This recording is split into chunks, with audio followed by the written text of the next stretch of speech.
Today I want to discuss the definition of the sentence, the subject and the predicate, and this is the first part of grammatical exercises about the sentence. Today I want to say what a sentence is. A group of words which make complete sense. A group of words which makes a complete sense, which makes a group of words, because a group of words will take a verb. A group of words which makes a complete sense is called a sentence. Number one. And I am telling about the number two definition. A combination of words that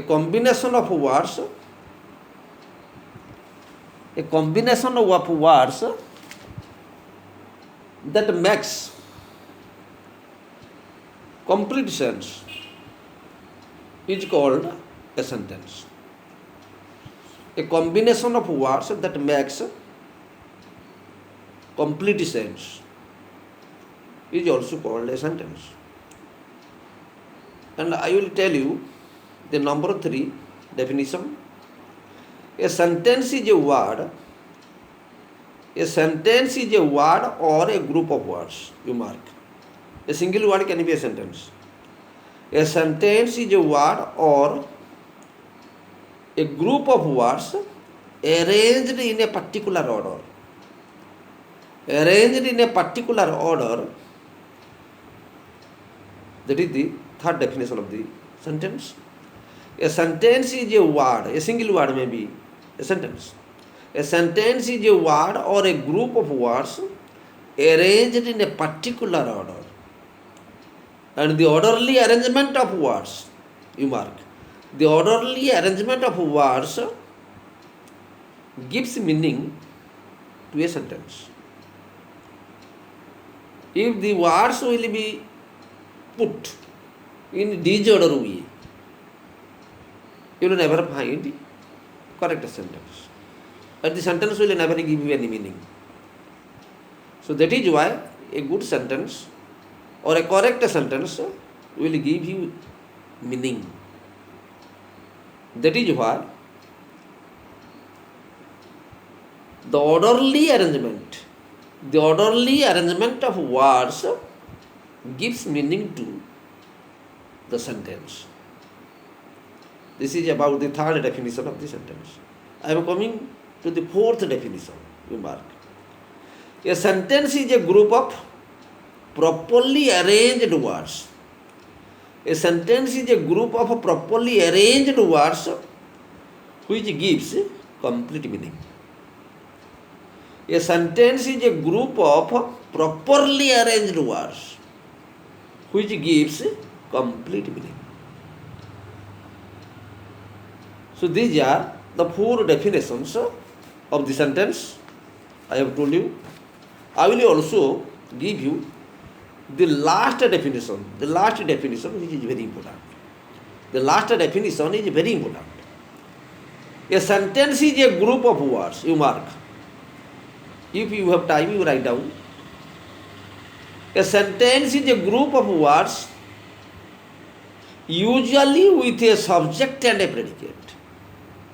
A sentence is a group of words usually with a subject and a predicate which expresses a statement, number one, question, number two, request or command, number three, or a sudden feeling, and which has a complete sense. That is a sentence. This is a very good definition I want to give you.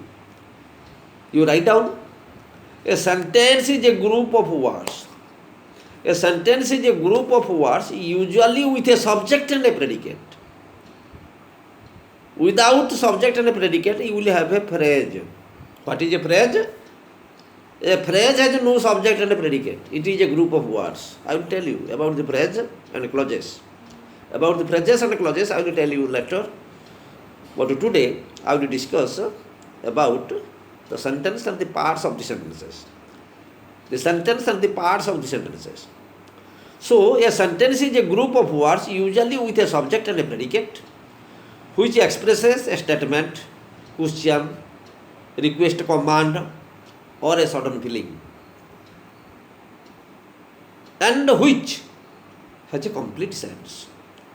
Which had a complete sense, complete meaning. That is called a sentence. I will give you one example.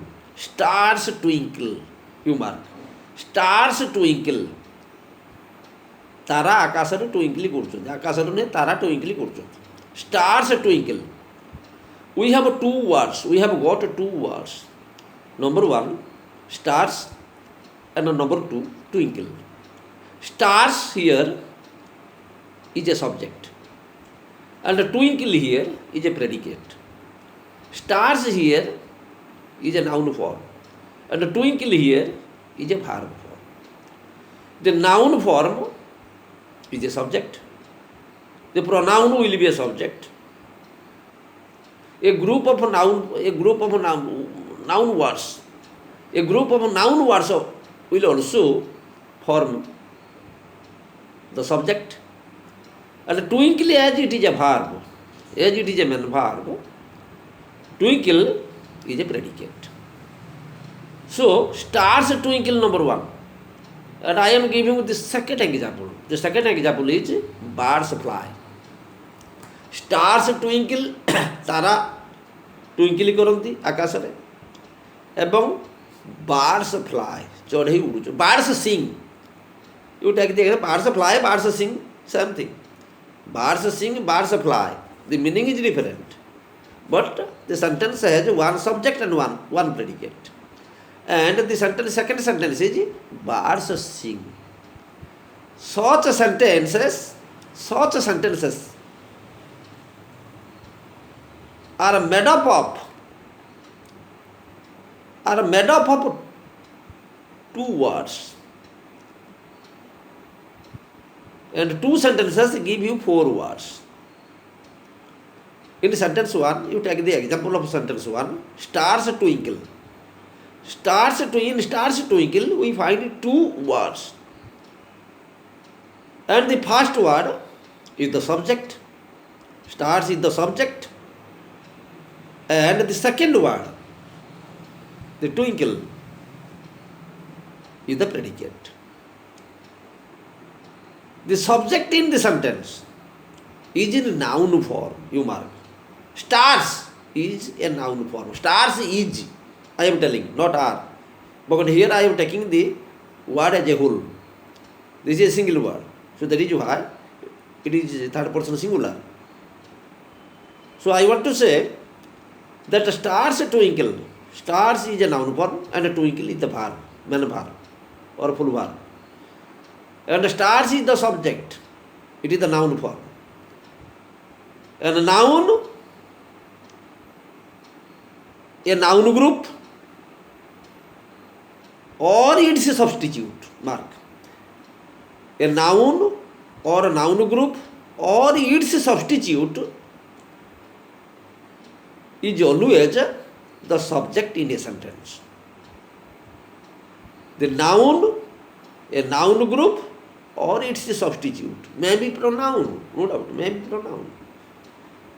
But they always become the subjects in the sentences. In the sentences, they always become the subjects in the sentences. And the second word, that is twinkle, is a verb form.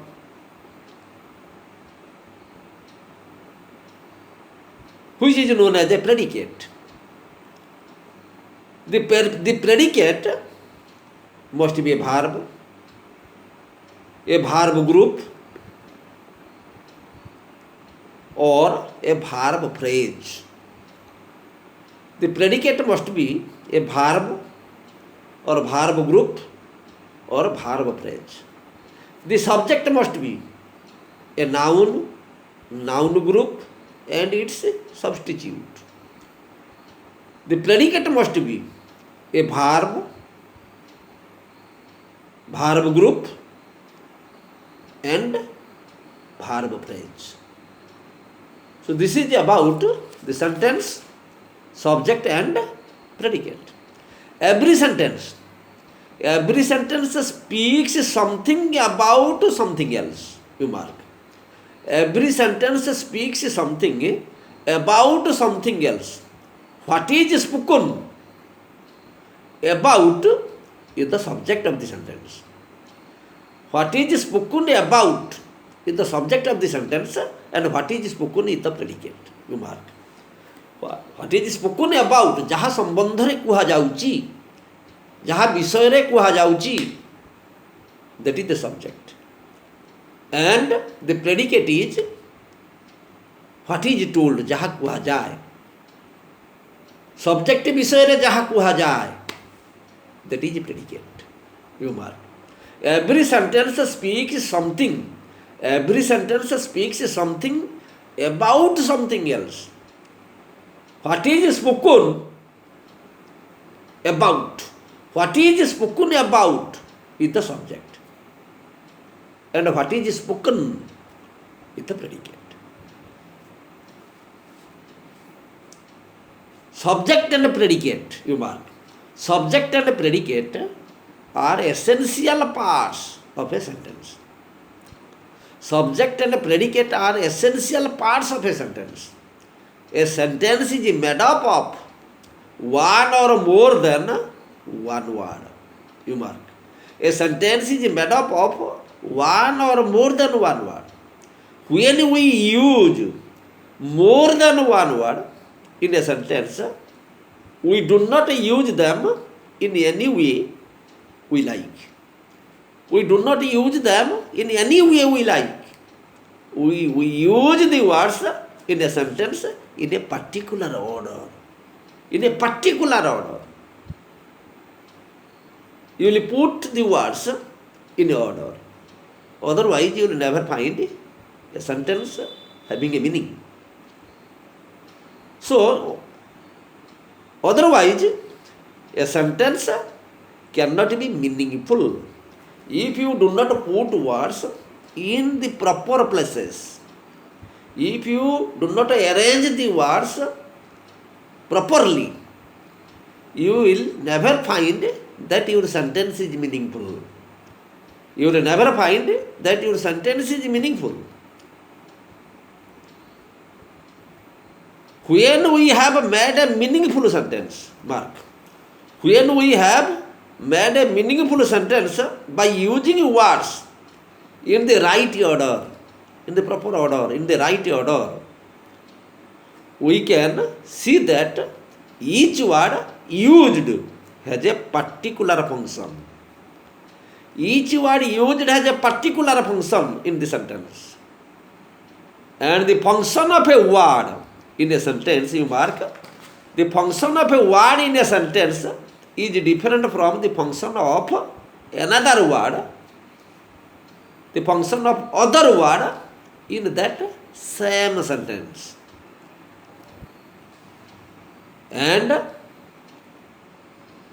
dear students, I want to say that many words are there in a sentence, and every word has its function, and the functions will differ. That will differ, no doubt. Particular word will give you a particular meaning, and its function, its role, its duty is different from other words. And it is also very important. That is why I want to say that a word is not a part of speech. A word is not a part of speech unless it has been used in a sentence either in speech or writing. You mark. A word is not a part of speech unless it has been used in a sentence either in speech or in writing. You mark. So that is why I will also give you the examples. There are 80 parts of speech. There are 80 parts of speech in English. Number one, you write down. 8टा parts of speech रही इंग्रेजी and you should write. Number one is noun. Noun has its own function. Number two is pronoun. Number three is verb. Number four is adverb. Number five is adjective. Number six is preposition. And number seven is conjunction. And number eight is interjection. Interjection. So 8 parts of speech are there. 8 in number. And they are, again I am repeating. Number one is noun, N-O-U-N. Number two is pronoun, V-R-O-N-O-U-N. Number three, verb, V-R-B. Number four, adverb, A-D-V-R-B. Number five, adjective, A-D-J-E-C-T-I-V, adjective. Number six, preposition, P-R-E-P-O-S-I-T-I-O-N, preposition. Number seven, conjunction. You spell the word conjunction. You cannot, I cannot hear you, but still I am telling the spelling. C-O-N-J-U-N-C-T-I-O-N. C-O-N-J-U-N-C-T-I-O-N, that is conjunction. Conjunction, not conjunction. Conjunction, but conjunction. C-O-N-J-U-N-C-T-I-O-N. Number seven, conjunction. And number 8. Number 8 is interjection. Some of the grammarians have argued that interjection is not a part of speech. Some of the grammarians. But others, they have already argued in favor of interjection. That they say that interjection and the part and parcel, it is part and parcel of a sentence. It is a part of sentence. It is the part of speech. It cannot be discarded. It cannot be ignored. It is a part and parcel, though it remains away from the sentence. I will tell you the parts of speech. So dear students, you are to note all these things. Perhaps I do think that you have already noted down what I have said. And this is about the part 1. This is about the part 1, the first part. एटा गला तुम प्रथम part जोटा जाइथिला पिला माने एवं सेटा जाइथिला तुमर द्वितीय पार्ट जाइथिला द काइंड्स ऑफ सेंटेंसेस एटा सेंटेंस आरंभ हैला एटा हला the sentence the subject and the predicate तापर आमे धीरे धीरे जीवा एवं टोटल तुमर ग्रामर कवर करिमु types of sentences phrases clauses how many clauses are there all sorts of things are to be covered. Change of voice, negative interrogative, indirect speech. I will discuss in my YouTube. I will discuss all these things in my YouTube. I will never keep your doubt in you. I don't want to keep your doubt in you. I will clear your doubt. And have faith in me. Have faith in me. I will positively remove your darkness. I will positively remove your darkness, remove your doubt from your mind. And thank you all. Thank you all. Thank you. Thanks.